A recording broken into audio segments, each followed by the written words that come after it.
Lo primero espero que sea súper útil para vosotros, para el entendimiento y conocimiento de cómo la osteopatía puede llegar a influir. Y de Italia, Alessandro, fenomenal. De cómo puede la osteopatía moderna influir en el concepto de la cardiología. Eh, lo primero, esto es una de las especialidades que nosotros nos formamos, nosotros como osteópatas, pues trabajamos en determinados mundos. Y así aprovecho y me presento para los que no me conozcáis. Mi nombre es Víctor, soy profesor de la Escuela de Osteopatía desde hace aproximadamente 10 años que empecé de monitor y estoy especializado en la fisioterapia deportiva, sobre todo desde hace más de 18 años en el mundo del fútbol profesional, desde hace 12 años en la pediatría, que son mundos completamente distintos, pero que son complementarios, y desde hace 4 años, pues especializado o queriéndome especializar y ser referente en la osteopatía en el mundo de la infertilidad, para ayudar a los chicos y a las chicas, o a las chicas y a las chicas y a los chicos a los chicos a tener pues potencialmente una vida fértil cuando se les identifica que no pueden ser papás o mamás. Entonces, vamos a ir y hablar sobre la terapia manual osteopática en el sistema cardiovascular. Mucha gente me puede preguntar, Víctor, ¿cómo el osteopata puede llegar a influir en el corazón? Lo primero y principal es que con la terapia manual podemos influir en cualquier víscera. Otra cosa es que le garanticemos a X paciente sin pruebas efectivas o eficaces que podemos conseguir un gran resultado. Pero es que nosotros en esta formación pequeña vais a ver cómo hay pequeños sistemas que podemos cuantificar lo que le podemos hacer a nuestros pacientes, como es la variabilidad cardíaca, que es una de las cosas que me han preguntado algunos de los que os habéis apuntado por Instagram. Me han preguntado cómo podemos cuantificar la variabilidad cardíaca.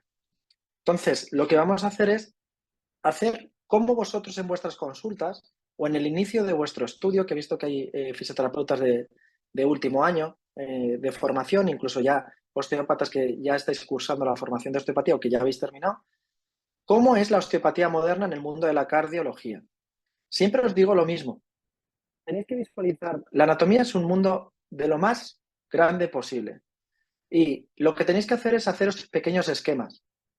Gracias a la formación de osteopatía, pues nosotros nos ponemos esquemas de todo lo que de toda la parte anatómica, de toda la parte de fisiología y de toda la parte de patología que puede llegar a hacernos una contraindicación a las determinadas técnicas. Para ello, chicos, os he hecho este esquema. ¿Qué es lo primero que tenemos que interpretar?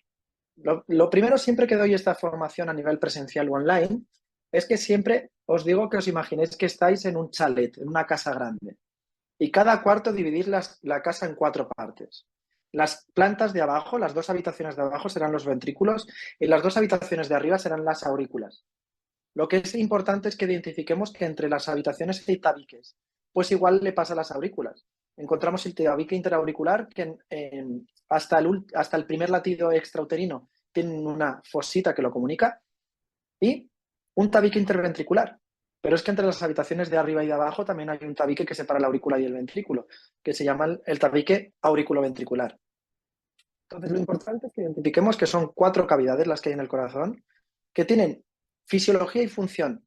Fisiología homogénea porque los dos dependen de un latido cardíaco, pero la función es completamente distinta en el lado derecho y en el lado izquierdo del corazón. El lado derecho va a recoger la sangre a través de la aurícula derecha, que va a llegar de la vena cava superior y cava inferior, va a recoger esa sangre desoxigenada y la va a llegar a la cavidad auricular derecha.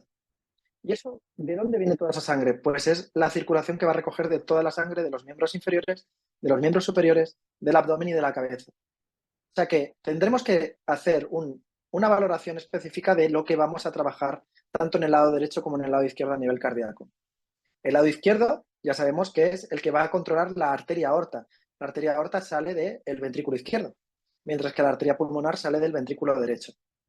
La sangre, cuando llega a la aurícula derecha, va a pasar a través de ese tabique auriculoventricular, a través del ventrículo derecho, y va a expandir, o con una fuerza de contracción, hacia el pulmón, que donde va a captar el oxígeno y va a dejar los productos de desecho como es el CO2. Ahí es donde se va a realizar, a producir el primer intercambio importante para la función del tejido. Una vez llegada la sangre, o recogido el oxígeno, mejor dicho, va a llegar a través de esas venas pulmonares. Esa es la paradoja de la cardiología. que las arterias pulmonares llevan sangre desoxigenada, cuando sabéis que la sangre arterial es oxigenada, y que las venas pulmonares, dos en el lado izquierdo, dos en el lado derecho, van a llevar la sangre oxigenada. Eso va a pasar solo en el corazón, donde la gran cantidad de sangre rica en oxígeno van a ser transmitida por esas venas. Y a través de esa relación aurículo-ventricular izquierda, la arteria aorta va a expulsar toda la sangre para llevar la última porción de oxígeno y de nutrientes a pues, el último pelo de nuestra cabeza o al último dedo de nuestro pie. Es importante que entendáis esto. Luego también es importante que lo visualicéis a través de un árbol arterial o un árbol venoso. Las arterias principales, arteria pulmonar, como hemos dicho, arteria aorta, venas principales, vena cava superior, que va a recoger la sangre de la cabeza y de los miembros superiores, y vena cava inferior, que va a recoger la sangre desoxigenada de intestino, a través de esa vena porta que va a llegar hasta el hígado, y de los miembros inferiores. ¿Qué es importante que tengáis en cuenta, chicos? Que el seminario, la parte de corazón, es clave cuando queráis hacer una técnica digestiva. Por esta misma razón, si nosotros trabajamos puramente con técnicas digestivas viscerales, tenemos que tener en cuenta que la sangre va a terminar drenando la aurícula derecha. Con lo que si queremos disminuir esa precarga cardíaca, tendremos que trabajar todo lo que va a influir en esa aurícula derecha. Por eso, el corazón es uno de los grandes indicadores de que hay una variabilidad cardíaca que pueda estar influyendo o que puede influir en otros sistemas. Está más que científicamente probado, chicos, que la variabilidad cardíaca es dependiente también del nervio vago y del sistema, del sistema simpático, del sistema nervioso vegetativo que os he presentado ahora mismo en unas diapositivas que vamos a ver. Cuando os digo que es indispensable entender la fisiología cardíaca en este caso nos vamos a basar en el estudio de lo que es una imagen del electrocardiograma. Cuando tú hablas con cardiólogos, yo en el mundo del fútbol hablo con varios cardiólogos, el entendimiento de la fisiología cardíaca es muy difícil entender un electrocardiograma. Pero sí que es útil para nosotros cuando nos traen electros que identifiquemos lo que es el segmento ST que ahora vamos a ver o que veamos cómo funciona. El electrocardiograma marca el ritmo fisiológico de contracción cardíaca. Vamos a tener una contracción auricular, que es la onda P que vamos a ver ahora, una contracción ventricular, que es el complejo QRS, y una onda T que vamos a hablar de la repolarización ventricular. Cuando hablamos de contracción, hablamos de despolarización. Cuando hablamos de relajación, hablamos de repolarización. La contracción es la sístole, la relajación es la diástole. Es importante entender que el sistema cardiovascular no solo va a depender del corazón y de las arterias y venas, sino que va a depender de la función intestinal, de la función renal, de la función de cualquier parte del cuerpo que va a influir y va a ser influido por el corazón. Es decir, que un problema intestinal me puede marcar una actividad de una variabilidad cardíaca mal. Y un desorden cardíaco me va a influir, obviamente, en la variabilidad cardíaca de mi paciente. Con lo que tendremos que hacer un gran diagnóstico diferencial. Una de las terminologías que la osteopatía moderna está acuñando es el término de jerarquía de sistemas y de interdependencia regional. ¿Por qué me duele el hombro izquierdo? Y puede ser de dominancia cardíaca. ¿O por qué me duele la raíz de la mandíbula o la rama mandibular inferior? Y puede ser un origen cardíaco. Y el paciente puede ir al dentista o puede ir al otorrino porque tiene una molestia faringea. ¿O cómo yo puedo identificar? Pues realmente tenemos que hacer un diagnóstico diferencial correcto para saber si el dolor de mi hombro izquierdo puede tener un origen visceral. Para identificar un origen visceral y diferenciarlo de un dolor, por ejemplo, del deltoides anterior generado por un problema muscular, el origen de dolores musculares ya sabéis que duele a la contracción y al estiramiento, y el dolor de origen visceral va a respetar unos ritmos circadianos. Es importante que el corazón sepamos, a nivel práctico, las grandes patologías cardíacas, los infartos agudos de miocardio en la población normal, aproximadamente están en torno a los 5 o 7 de la tarde. Mientras que los grandes infartos agudos de miocardio que se producen fuera de la práctica deportiva, en atletas profesionales, se ha visto que es alrededor del mediodía. Con lo que el ritmo circadiano del corazón puede llegar a influir a nivel de estas patologías. Nosotros, como osteópatas o como futuros osteópatas tenemos una gran variación o una gran variabilidad de técnicas, que ahora os voy a marcar algunas y os voy a enseñar. Estas son las 4 partes que os he dicho. Las 2 aurículas arriba, los 2 ventrículos abajo.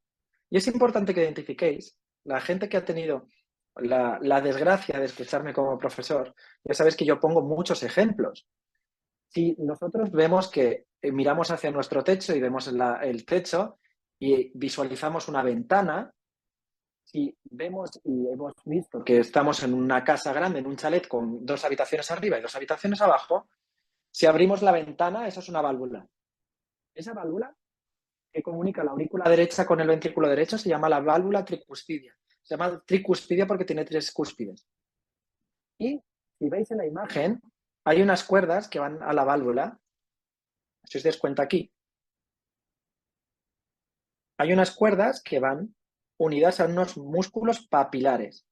El ventrículo izquierdo, como veis, es mucho más grueso. ¿Por qué es más grueso?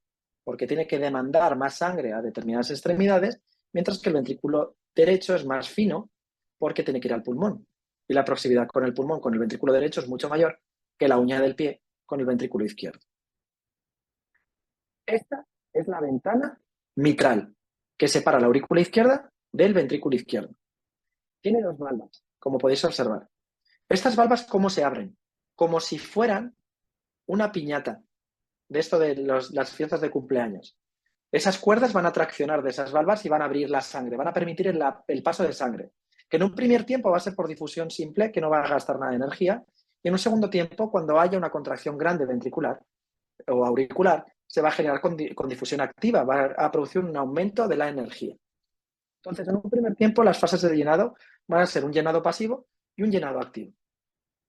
Mientras esa fase de contracción ventricular se va a llamar fase de contracción isovolumétrica. ¿Qué quiere decir isovolumétrica? Que ya hemos llenado la cavidad ventricular con la sangre que necesitábamos y va a haber en un espacio cerrado, no va a entrar más sangre, se van a cerrar las válvulas y va a permitir la expulsión desde el ventrículo tanto a la arteria pulmonar para ir a los pulmones, circulación del lado derecho o circulación menor, tanto como para llevarlo de la arteria aorta, del ventrículo derecho a través del ventrículo izquierdo a través de la arteria aorta a todo el cuerpo.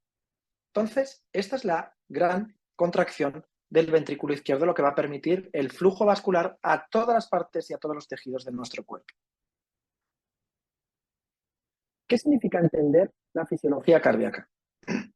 Una de las imágenes que mi compañero Luis Gonzaga pone siempre de ejemplo es la película de Indiana Jones, que coge y saca el corazón y el corazón sigue funcionando fuera de la cavidad torácica. Porque tiene un marcapasos que hace que la contracción sea automática, como todos los marcapasos en este sentido. ¿Qué es lo que tenemos que interpretar, chicos? Realmente hay un marcapasos natural en el corazón. Y ese marcapasos, como veis en la imagen de la derecha, parte del nodo sinusal o sinoatrial. Todo lo que veáis atrial es aurícula. Ese nodo sinusal que veis que emite unas ramas amarillas, que son los haces internodales, posee en condiciones normales una contracción de 60 a 80 frecuencia por minuto. Entonces, lo que tenemos que comprobar es que ese marcapasos va a generar el impulso cardíaco autónomo, o mejor dicho, automático del corazón. Si os dais cuenta, esos haces, haz interno de la pared cardíaca, haz medial y haz externo, este nodo auricular o sinoatrial está presente en la aurícula derecha. Ese haz medial va a comunicar junto con el interno y con parte del externo en el nodo aurículo-ventricular, que veréis, el nodo sinusal y el nodo auriculo-ventricular lo llaman nodo de Katie-Flack o nodo de Ashworth-Tawara. Esos nodos van a permitir la conducción. Es como si yo le digo un mensaje a un compañero para que lo comunique a otro compañero, para que comunique a otro compañero. Me voy a pasar la información. ¿Cuál es el hándicap de este nodo? El nodo sinusal ya hemos dicho que tenía 60-80. Pues el nodo aurículo-ventricular o de Ashworth-Tawara tiene una capacidad de contracción menor, entre 40 y 50. ¿Por qué no tiene 60-80 como el nodo auricular? Porque si fuera la misma frecuencia de contracción ese fenómeno cronotrópico, lo que haría sería un colapso auricular. Entonces no permitiría que hubiera una conducción nerviosa correcta. Si os dais cuenta, el corazón sigue emitiendo ramas o raíces nerviosas que van a pasar o atravesar ese tabique interventricular. Este se llama el haz de His. Y las últimas ramificaciones inferiores, donde no existe actividad o existe muy baja actividad vagal, se llaman las fibras de Purkinje. ¿Cómo, Víctor? El corazón se contrae pseudosimétricamente porque hay un decalaje de milisegundos. ¿Cómo llega la información de contracción a través o a la aurícula izquierda? Pues es a través de este haz externo con relación a la pared del corazón.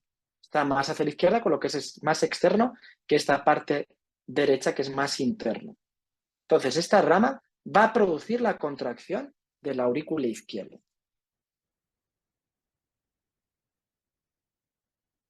¿Qué factores endógenos y exógenos pueden influir? Y esto en nuestras consultas pasan.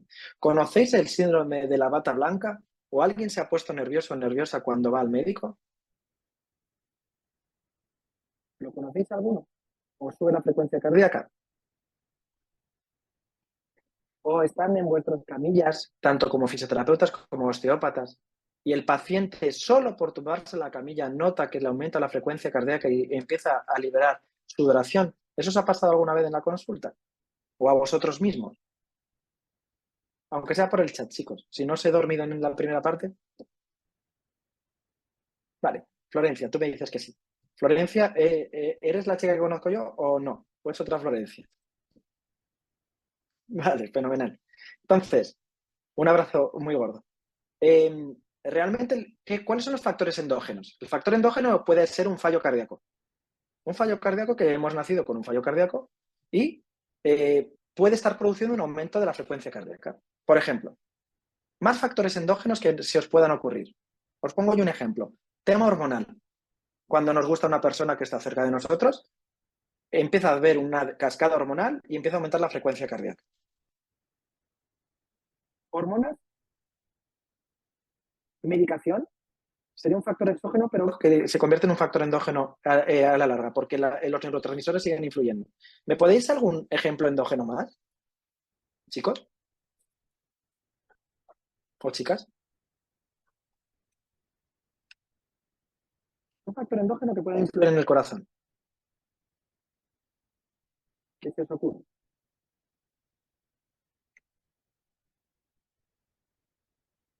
Bueno, os dejo 5 segundos para que lo penséis. ¿Un problema intestinal vosotros creéis que puede producir una influencia en el corazón?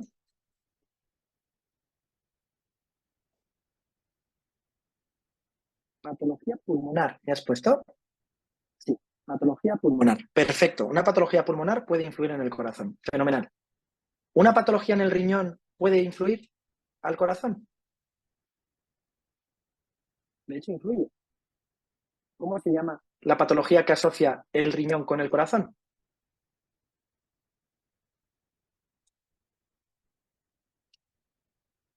Hipertensión arterial.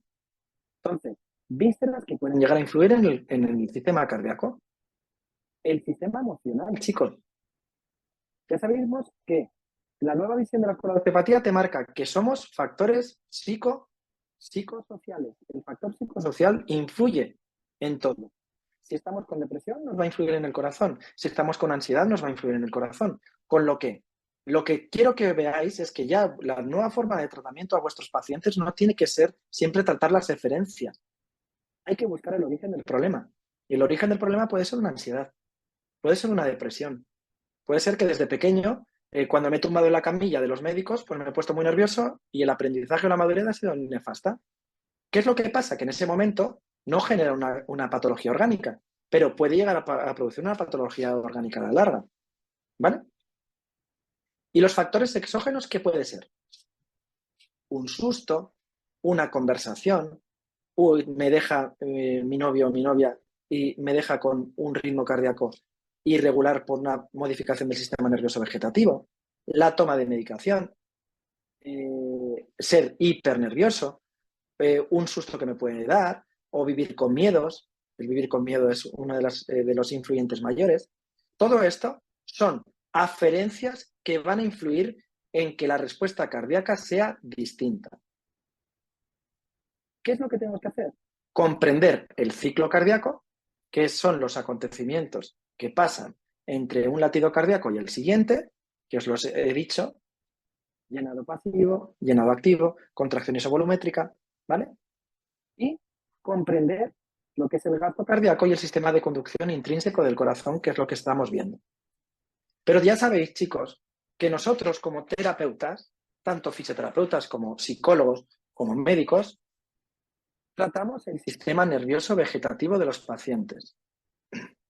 Y ese sistema nervioso vegetativo es el que va a generar que ese marcapasos cardíaco pueda llegar a influir o aumentar sus capacidades, porque no es lo mismo. Y nosotros mismos nos podemos poner nerviosos y aumentar nuestra frecuencia cardíaca. No necesitamos una actividad física para aumentar la frecuencia cardíaca. Nuestra cabeza muchas veces nos hace que tengamos aumento de la frecuencia cardíaca. Eso sí, el yoga, el mindfulness puede influir en también, o la meditación a alto nivel, puede llegar a influir a generarnos también bradicardia o enlentecimiento del ritmo cardíaco. Este es el electrocardiograma que vamos a comprender, la base del entendimiento. Un ritmo cardíaco, una contracción. La contracción se define como loop-doop, cierre de las válvulas auriculoventriculares, es el primer cierre, el primer ruido cardíaco en la auscultación. El loop es el cierre de las válvulas auriculoventriculares. Y el segundo cierre es el cierre de las válvulas sigmoideas, que son las válvulas de las arterias, de la arteria aorta en este caso, y de las arterias pulmonares. Es decir, que el loop que escuchamos en un latido cardíaco, cuando hacemos una ecografía a una embarazada que se oye perfectamente, aunque ahí se oyen más latidos, todo eso se explica en un ciclo cardíaco. ¿Qué era la onda P? La despolarización, que también se llama contracción, de la aurícula. Y si os dais cuenta, es una onda positiva. Si trazo una línea horizontal, mira hacia la parte superior. El complejo QRS es la despolarización ventricular. Y el segmento ST, chicos y chicas, fijaros cómo es. La onda Q y la onda S son negativas. El segmento ST es el que marca los infartos agudos de miocardio. Pero es muy difícil la interpretación, porque puede ser un segmento ST negativo, un segmento ST invertido, que eso pasa en los electrocardiogramas, pero esto cuando veamos el segmento ST en una prueba que podemos hacer en nuestras consultas con un Holter o con un medidor de variabilidad cardíaca que tenemos ya con la banda de medición de la variabilidad o con otras aplicaciones que podemos utilizar en nuestras consultas, lo que tenemos que ver es que si ese electrocardiograma vemos que ese segmento ST es distinto a esta imagen que estamos viendo, pues derivar a un cardiólogo. ¿Entendido? Apuntar porque del año 2024, este estudio del año 2023, perdonad, el segmento ST largo y antecedentes en la familia de problemas vasculares tipo aneurisma cerebral, problemas de infarto agudo de miocardio por placas de aterosclerosis, ese segmento ST largo o irregular con estos antecedentes es signo de muerte o de factor de muerte súbita en el fútbol profesional. Es uno de los indicadores que hemos marcado. Entonces, los cardiólogos hacen una medición del segmento ST, sobre todo a los pacientes o a los jugadores de fútbol que tienen antecedentes en la familia de problemas arteriales. ¿De acuerdo?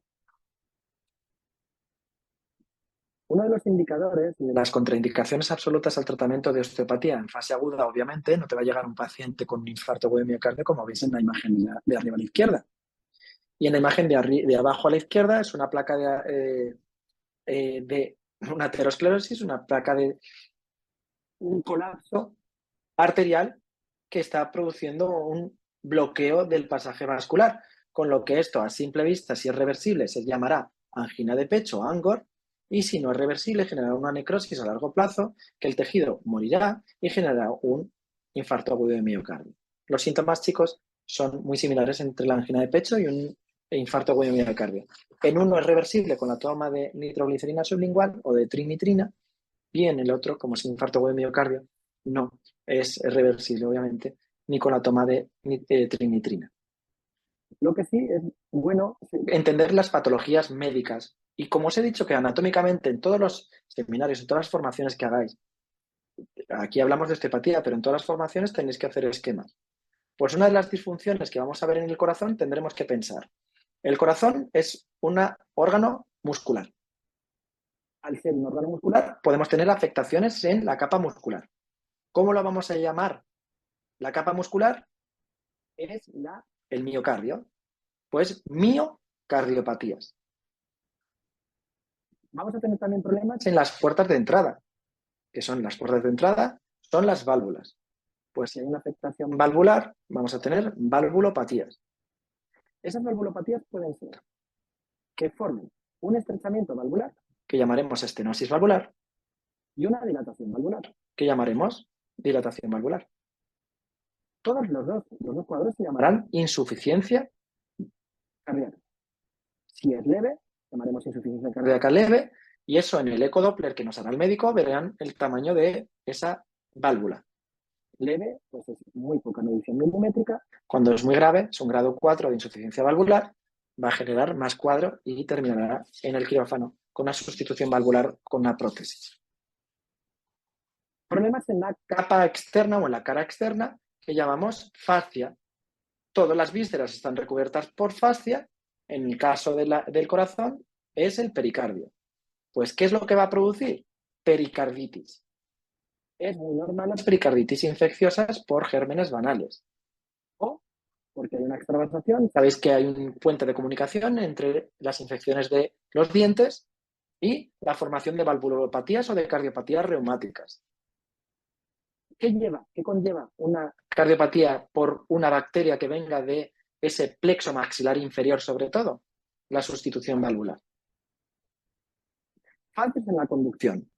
Esto, si nos ponemos nuestros dos dedos por debajo de la eminencia tenar, vamos a localizar el pulso de la arteria radial, ya estamos notando que está un bombeo cardíaco. Ese bombeo cardíaco estamos comprobando cómo está funcionando la capacidad eléctrica del corazón con ese latido cardíaco. El latido cardíaco está producido por una diferencia de potencial que va a generar esa contracción cardíaca.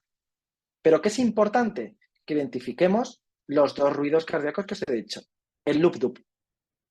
¿Alguien me puede decir, si lo sabe, cuándo es fisiológico el tercer latido cardíaco? Os dejo 15 segundos. ¿Cuándo es fisiológico un tercer ruido cardíaco? Aunque lo falléis, no pasa nada, yo también me puedo equivocar.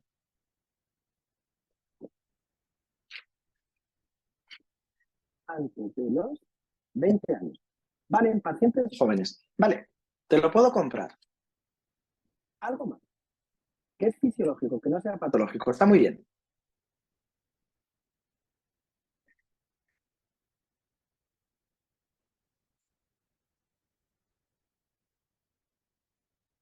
En embarazadas, chicos.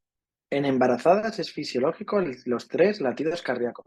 Y también en la primera auscultación de los bebés. Un bebé puede llegar a tener 3 latidos cardíacos. Deportistas de alto nivel pueden llegar a tener 3 latidos cardíacos. Fuera de todo eso, obviamente, pues hay un ruido cardíaco en exceso que no es normal. Fallos en la vascularización cardíaca. ¿Sabéis que el corazón se nutre? Tiene un sistema de nutrición a través de las arterias coronarias. Pero es que las arterias coronarias nacen directamente de la aorta, de un seno que se llama el seno de Valsalva. La primera salida de la aorta es donde emiten las dos ramas, las coronarias. Pues fallos en la vascularización cardíaca va a generar angina de pecho o infarto agudo de miocardio. Cuando al paciente le colocan un stent, que no es una contraindicación al tratamiento osteopático, es que le ponen un muelle para producir un aumento de la dilatación de esa arteria. Y cuando al paciente le hacen un bypass, es que ya hay una zona que está completamente bloqueada y tiene que hacer bypass, es un puente. La traducción de bypass es un puente, con lo que unirán el extremo que está sano, dejarán el extremo que está muerto y generarán una vía de comunicación. ¿Entendido? Entonces lo que hacen los cirujanos cardiológicos es generar una perfusión distinta cuando hay un problema cardíaco. ¿Fallos en la vascularización sistémica? Pues fijaros, una persona que tenga un problema hepático, una ascitis, un problema de una hepatomegalia, no de origen cardíaca, sino que ha empezado a tener problemas en el hígado, en la función hepática. Un problema intestinal, un infarto mesentérico, por ejemplo. Si hay un infarto mesentérico, puede que el corazón tenga que hacer una hiperfunción. No es que pueda, es que lo hace. Porque no llega a vascularización, la vascularización no llega a determinadas zonas. ¿Y qué hace el corazón? Aumentar. Cuando no llega a una zona porque hay un tapón, el corazón no se frena en un primer momento. Lo que hace es aumentar la frecuencia y aumentar la fuerza. Factor cronotrópico positivo e inotrópico positivo. Entonces, cuando ve que no hay ningún tipo de correlación entre la sangre que demanda y la sangre que llega al tejido, lo que hace es entrar en un estado de colapso regulado por el sistema nervioso vegetativo. ¿Vale? Si tenemos un problema en la cámara derecha del corazón, tendremos un problema de ascitis, gente con el abdomen hinchado, ojito contraindicación a la manipulación no osteopática, gente con el abdomen completamente perfundido, edemas de origen cardíaco y otra serie de factores que puedan llegar a influir en su sistema. Y también, obviamente, aunque sean raros, los tumores cardíacos. Los tumores cardíacos existen y pueden generar cuadros compartimentales en el corazón. Y esta es la clave, chicos. En la formación, la nueva formación de la Escuela de Osteopatía, lo que se hace es empezar desde el minuto 1 a hablaros del sistema nervioso vegetativo. En segundo tenéis formación del sistema nervioso vegetativo. En tercero tenéis formación del sistema nervioso vegetativo y en cada seminario vais a hablar del sistema nervioso vegetativo. ¿Cuál es la clave? Si os acordáis, tenemos dos sistemas, uno es el simpático y otro es el parasimpático. Uno es el de lucha-huida, simpático, y otro es el de la calma, rest and digest, el de la calma y de la digestión, que es el parasimpático. ¿Cómo influye ese sistema? Todos los sistemas principales del cuerpo, el corazón y el riñón, tienen doble inervación simpática. ¿Qué quiere decir que doble inervación simpática, chicos? Si ves la imagen de la izquierda, de la médula espinal, del asta lateral de la médula, sale de niveles dorsales de D1 hasta D5 la primera neurona que va a hacer sinapsis en esa cadena laterovertebral. Por eso es importante en nuestros pacientes revisar las dorsales altas en patología cardíaca. De ahí, de esa cadena laterovertebral va a salir la segunda neurona que va a generar, al ser simpática, aumento de la frecuencia cardíaca y aumento de la contracción. Estos son eferencias, respuestas. ¿Cuál es la respuesta que emite el sistema parasimpático? La respuesta que emite el sistema parasimpático, chicos, en esta imagen, os vuelvo a hacer grande la imagen, fijaros en la de la derecha, va a partir del nervio principal parasimpático del cuerpo, que es, ¿cómo se llama ese nervio?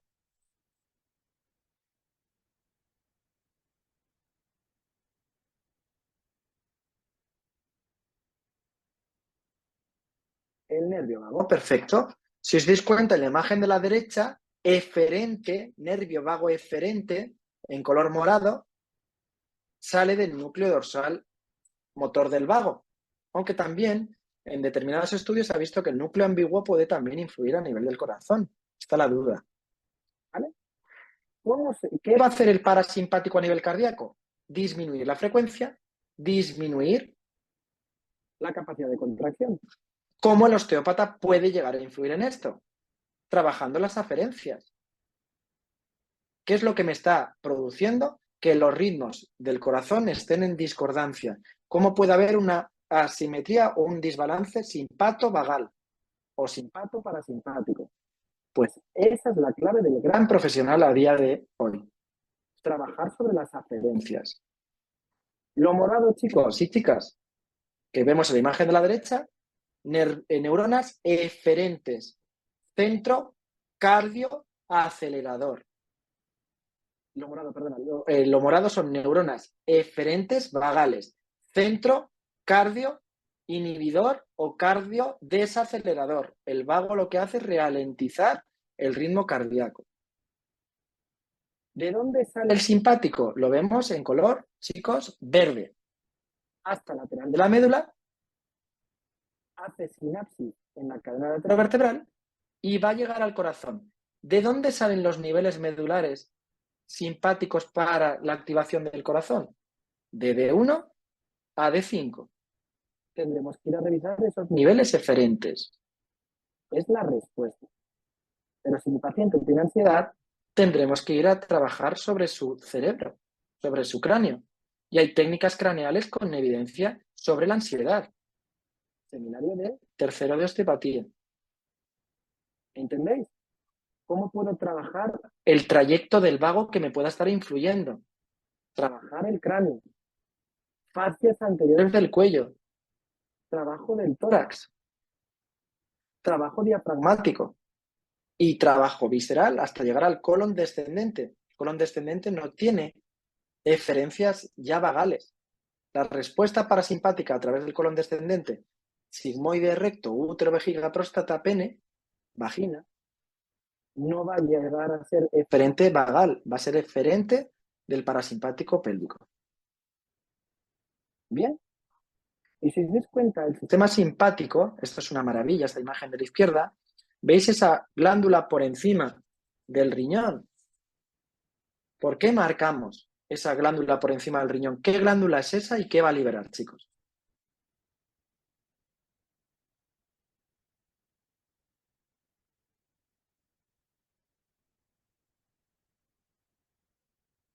La glándula suprarrenal. Perfecto. ¿Y qué va a liberar? ¿Adrenalina o noradrenalina? Pues mira, Castillo, la adrenalina y noradrenalina, en terminología cardíaca, se llama epinefrina o norepinefrina, pero es lo mismo. Está perfecto porque van de la mano. La actividad y de cortisol va a ir el aumento de actividad del cortisol va a hacer un aumento de la actividad cardíaca, con lo que el corazón va a ir de la mano de la glándula suprarrenal. ¿Entendido? Con lo que mi paciente tiene taquicardia, le han hecho un estudio cardiológico, han visto que está la función cardíaca perfecta y no hay ningún tipo de problema valvular. Pero llega a vuestra consulta y tiene ansiedad, depresión. Y vosotros le hacéis una medición con la variabilidad cardíaca. Se pone la banda polar y veis que hay un problema de variabilidad cardíaca. Y os cuenta que tiene un problema en casa familiar y cada vez que os cuenta el problema familiar aumenta la frecuencia cardíaca y disminuye la variabilidad cardíaca. Ya sabemos que el origen de la taquicardia es cerebro, el eje up-down, cerebro-corazón, con lo que tendremos que ir a hacer técnicas que puedan llegar a influir en su cabeza, en su cráneo. ¿Entendéis? Pero si yo estoy sospechando que, imaginaros, un caso clínico, paciente de 24 años que acude a vuestra consulta con taquicardia funcional. Y todo esto ha venido a raíz de una operación de apendicitis. Tendremos que sospechar o pensar que esa hipomovilidad intestinal le ha podido llegar a generar una desaferencia vagal, una desadaptación vagal, el receptor no es correcto, con lo que tendremos que liberar dónde está el punto de tensión que me está generando ese aumento de la frecuencia cardíaca. ¿Entendido? Tenemos en nuestras consultas muchas cosas para hacer. Cuando trabajamos con el sensor de arriba a la izquierda, los que trabajamos con el sistema NESA junto con la osteopatía, pues tenemos el Wicardio. Los que trabajamos con el deporte profesional con bandas, pues tenemos la banda pues súper eficaz, no quiero dar marcas de publicidad, pero banda Polar o cualquiera. El Polar H10 es un registro muy correcto. Entonces, ¿Cómo podemos hacer un caso clínico ahora? Al final de la presentación me hago yo un caso clínico. Pero nosotros vamos a llevar nuestra consulta a la ciencia y esto se aprende en la escuela. Yo voy a hacer una medición de la variabilidad cardíaca que me podéis preguntar, Víctor, ¿qué es la variabilidad cardíaca? Si yo cojo esta imagen, esta es la onda R, esta es la onda R, esto es un latido, esto es otro latido, esto es otro latido. La distancia entre las ondas R de un individuo va a marcar lo que es la variabilidad cardíaca. Cuanto más asimétrico, chicos, asimétrico, no simétrico, cuanto más asimétrico sea la variabilidad cardíaca, perdona, la distancia entre las ondas R, mejor será la variabilidad cardíaca de mi paciente. ¿Qué quiere decir? Que se va a adaptar nuestro sistema nervioso vegetativo mejor a lo que le pidamos. Una variabilidad cardíaca donde haya simetría en las ondas R me va a marcar que mi paciente, estando en la cama, va a tener la misma actividad vagal que haciendo deporte, que comiendo, que teniendo relaciones, que haciendo caca. Con lo que eso no es sano, porque la salud depende de la adaptabilidad del sistema. ¿Entendéis? Entonces, ante esto, chicos, es lo que podemos hacer con nuestras terapias, con nuestras técnicas, un gran beneficio y le podemos decir a nuestro paciente, vas a llevarte a tu casa el registro que veis abajo. Esto es un software de cardiología. Aquí, en lo azul, veis el sistema parasimpático. Y en naranja, el registro del sistema simpático. Y esta es una medición, chicos, hecha tumbado el paciente. ¿Creéis que tumbado el sistema está bien si el simpático, que es la línea del medio, está tan larga? Hay un desbalance del sistema nervioso vegetativo que lo hemos comprobado a través de una herramienta cardiológica que es la variabilidad cardíaca. ¿Vale? O imaginaros, le pongo mi sistema de variación, de variabilidad, y compruebo haciendo ejercicio a mi paciente y de hecho le digo que haga 30 sentadillas y su frecuencia cardíaca no aumenta. Ahí, obviamente, si al hacer ejercicio la frecuencia cardíaca no aumenta, hay un fallo cardíaco, no es nuestro tema, no es nuestra competencia. Técnicas de tratamiento. ¿Qué es lo que se os dice en la escuela de osteopatía o qué es lo que os decimos en la escuela de osteopatía? ¿Cuántos niveles vamos a trabajar en un paciente a nivel del corazón? Pues todas las herramientas que relacionen la víscera. El corazón tiene relación directa con el esternón a través de los ligamentos externo-pericárdicos. Pues tendremos técnicas para liberar los ligamentos externo-pericárdicos. ¿Cómo? ¿De forma directa? No, obviamente no. De forma indirecta. ¿Qué más ligamentos tiene el corazón? Los que hacen que se apoye el corazón al diafragma, que son los ligamentos freno-pericárdicos. Pues tendremos que hacer trabajo del diafragma para influir. Y de hecho hay una tesis doctoral hecha que el trabajo diafragmático influye sobre la cavidad cardíaca. La inspiración que el diafragma baja hace que el corazón aumente su diámetro craneocaudal y la expiración que hace que el diafragma sube hace que el corazón aumente el diámetro transversal. Con lo que si ahora mismo no sabemos trabajar el corazón, sabemos que con la técnica diafragmática vamos a influir sobre el corazón. ¿Qué otras fascias de ligamentos? Fascias que van desde las cervicales hasta la tiroides, hasta el corazón, que es la fascia cérvico-pericárdica. Y también hay ligamentos que van de las dorsales y cervicales al corazón, que es el ligamento vértebro-pericárdico. Todo esto añadido que técnicas intestinales van a influir directamente en la cámara derecha del corazón, directamente a través de esa vena cava inferior.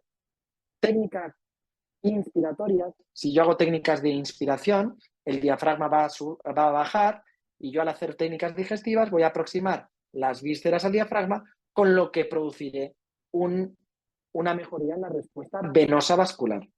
Las técnicas venosas, chicos, se hacen en tiempos inspiradores. Técnicas directas del corazón. Ahí veis en la foto, manipulo directamente el corazón a través de la parrilla costal. Técnicas para esternón, ya las hemos dicho, relación directa con los ligamentos. Y obviamente tenemos que trabajar primero las técnicas para costillas, que es donde engloba el corazón. Chicos, antes de despedirme, quiero que veáis cómo se puede hacer en un seminario online algo práctico. Os dejo mis dos Instagram, que ya me habéis escrito algunos esta mañana para preguntarme cosillas. El Instagram personal, Víctor M. Fuentes, Fisiosteopatía, y el Instagram comercial, que me lo hice hace un año, donde hablo mucho de fertilidad, Energy, Sport y Baby, para que me preguntéis cualquier cosa o duda.